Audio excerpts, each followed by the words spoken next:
From Washington, this is VOA News.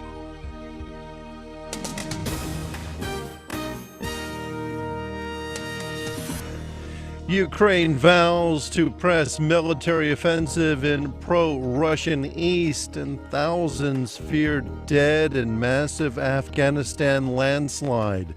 I'm Bill Michaels reporting from Washington.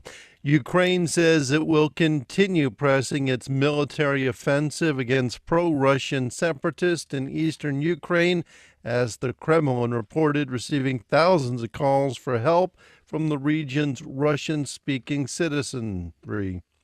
Ukraine Interior Minister Arsen Avakov said troops had recaptured a television tower and government buildings from rebels in a town near the pro-Russian stronghold city of Slavyansk.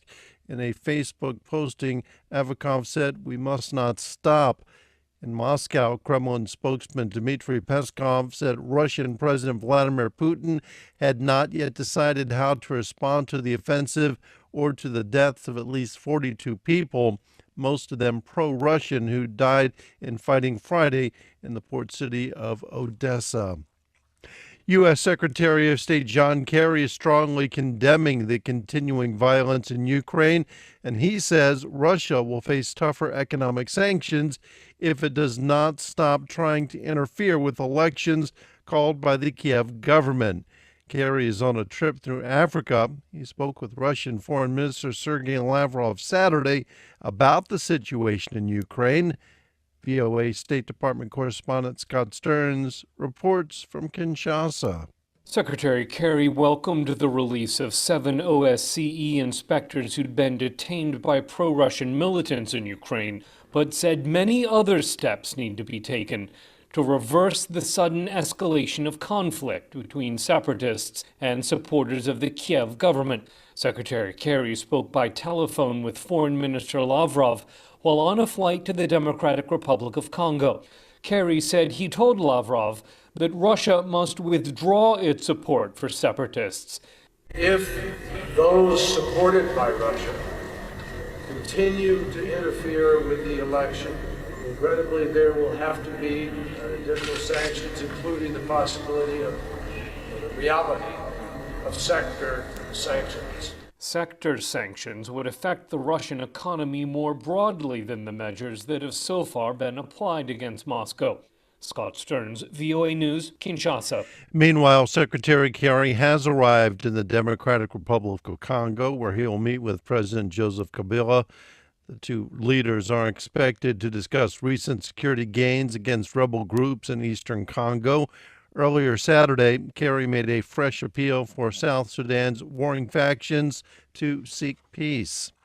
Afghan rescuers and volunteers dug through meters of mud Saturday in a desperate search for survivors or bodies of those caught in Friday's massive landslides in the remote northeast. Figures on the number of people killed range from a few hundred to more than 2,000. Officials say the landslide triggered by heavy rains buried some 300 homes.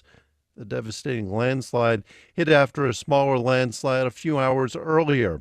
Fears of more landslides have complicated rescue efforts, with officials saying the depth of mud will likely make it impossible to bring out more bodies, turning the area into a massive grave.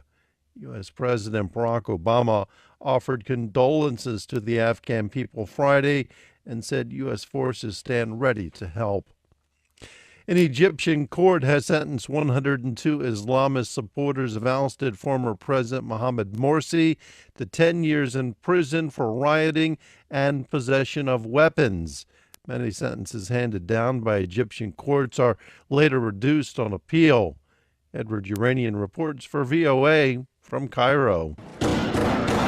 The judge pounded his gavel to signify that the court session had ended after sentencing 102 Islamist defendants to 10 years in prison. The men were accused of rioting with intent to cause violence, damage property, and illegally possessing firearms.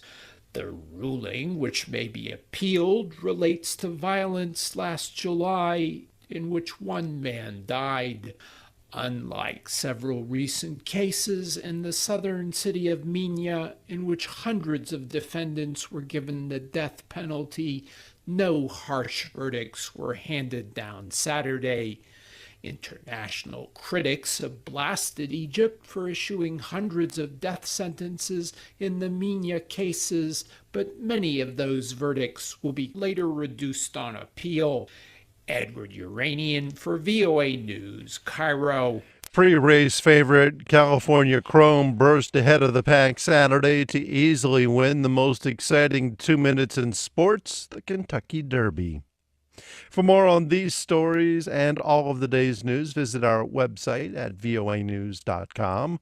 From Washington, I'm Bill Michaels, VOA News.